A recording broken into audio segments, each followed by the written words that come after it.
In the realm of Greek mythology, a vast collection of creatures exists, some so beautiful that their mere presence could mesmerize, while others inspired terror with just a fleeting glance. However, among these beings were some so grotesque, so nightmarishly hideous, that even their own father could not stand to look upon them. These were the Hecatonchires, monstrous entities unlike any other in the ancient myths. Much like the Cyclopes and Titans, the Hecatoncheires were the children born from the primal deities Uranus, the sky, and Gaia, the earth. However, unlike their more familiar siblings, the Hecatoncheires were terrifying to behold. They were massive, giant beings, each possessing an astonishing 50 heads and 50 pairs of mighty arms. Because of their appearance, they were often referred to as the 100-handed ones, a name that captured their bizarre and terrifying nature. The unique nature of their bodies meant that the Hecatoncheires struggled immensely with coordination. Imagine 50 different minds trying to control 50 different pairs of hands, with each limb acting on its own chaotic impulse. The result was a cacophony of endless screams, flailing limbs, and uncontrollable movements. It was as if their very existence was a struggle against themselves, making even the simplest of tasks a monumental challenge. When Gaia gave birth to them, she was overwhelmed by pain and sorrow. Uranus, upon laying his eyes upon his new offspring, was struck with disgust and horror. Unlike their earlier children, who embodied aspects of nature's beauty and order, these creatures seemed to be the embodiment of chaos itself. Refusing to acknowledge them as his children, Uranus gave them no names. Instead, he referred to them dismissively as the 100-handed ones, stripping them of any individuality. But Gaia, the great mother of all, loved all her children equally, no matter how monstrous they appeared. In her eyes, they deserved names and recognition. She called them Briareus, the vigorous, Cottus, the furious, and Gyges, the great-limbed. To her, they were not monsters, but beings deserving of life and love. Unfortunately, Uranus did not share Gaia's compassion. His hatred toward the Hecatoncheires only grew more intense with time.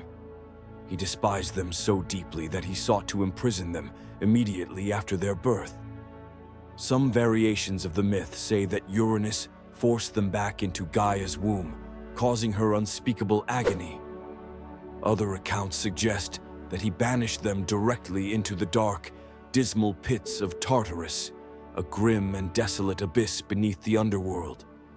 Without a mother to nurture them and a father who hated them, the Hecatonchires were left to feed on their own misery and fury. Their hatred and anger festered in the darkness, twisting them further into monstrous beings. Over time, their rage grew so immense that it consumed what little innocence they may have once possessed. It wasn't until Cronus, one of Uranus's other children, rose against his tyrannical father that the fate of the Hecatoncheires shifted. When Cronus castrated Uranus, the grip of his authority weakened. Yet, ironically, Cronus proved to be no better. Fearing the might and uncontrollable power of the Hecatoncheires, Cronus also deemed them too dangerous to roam free. After a brutal confrontation, he managed to capture the 100-handed ones and cast them back into Tartarus, ensuring that their suffering continued. There they remained for countless ages, buried beneath layers of darkness, their rage gradually cooling into a smoldering resentment. It was not until a new force rose, the mighty Zeus, that a glimmer of hope appeared. During the great Titanomachy, the war between the Olympian gods and the Titans, Zeus realized he needed powerful allies to secure victory. Guided by wisdom, and perhaps by Gaia herself, he understood that the imprisoned Hecatonchires and Cyclopes held the key to triumph. Unlike Cronus, Zeus approached the Hecatonchires not with fear or disdain, but with respect. Standing at the gates of Tartarus, Zeus called out to them, saying, "Brothers, I seek your strength in battle. Help me defeat the Titans, and I shall grant you your freedom. But first, you must prove your mastery over your limbs and your fury." Zeus assigned them 3 great tasks. First, they had to defeat the fearsome dragon that guarded the entrance to Tartarus. Second, they were to hurl a massive boulder from the pit of Tartarus all the way to the summit of Mount Olympus, a feat that would prove their strength and coordination. Third, they needed to find the Cyclopes imprisoned within Tartarus and assist them in forging powerful weapons that could defeat the Titans. For the first time in their existence, the Hecatonchires were treated not as abominations, but as warriors, and they responded eagerly. They accomplished each of the tasks assigned to them with determination. They slew the dragon, hurled the great stone to the heavens, and freed the Cyclopes, forging an alliance that would change the fate of the cosmos. When the battle between the Olympians and the Titans raged, the Hecatonchires fought with ferocious power. They hurled boulders as large as mountains, and their 100 arms became the instruments of the Titans' downfall. The Titans, mighty as they were, could not withstand the relentless assault. Thanks to the strength of the Hecatonchires and the craftsmanship of the Cyclopes, Zeus and his allies emerged victorious. True to his word, Zeus freed the Hecatonchires and rewarded them handsomely. Briareus was given the hand of Poseidon's daughter in marriage and built a splendid palace beneath the Aegean Sea.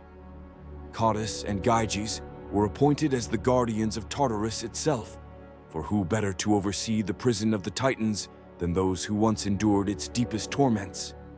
They too were gifted palaces near Oceanus, where they lived as respected beings rather than feared monsters. Ancient Greeks believed that earthquakes were caused by the movements of the Hecatonchires beneath the earth, a reminder that even in peace, their power remained formidable. The story of the Hecatonchires is ultimately one of redemption. Born into hatred, cast into darkness, and shaped by cruelty, they became monstrous, not by nature, but by circumstance. When given respect and a chance at honor, they proved their worth, mastering their own chaos and earning their place among the divine. Thank you for watching. If you enjoyed this story and want to hear more ancient legends and folklore, make sure to hit the like button and subscribe to Story Seeker. Don't forget to click the notification bell so you never miss a new story. See you in the next adventure.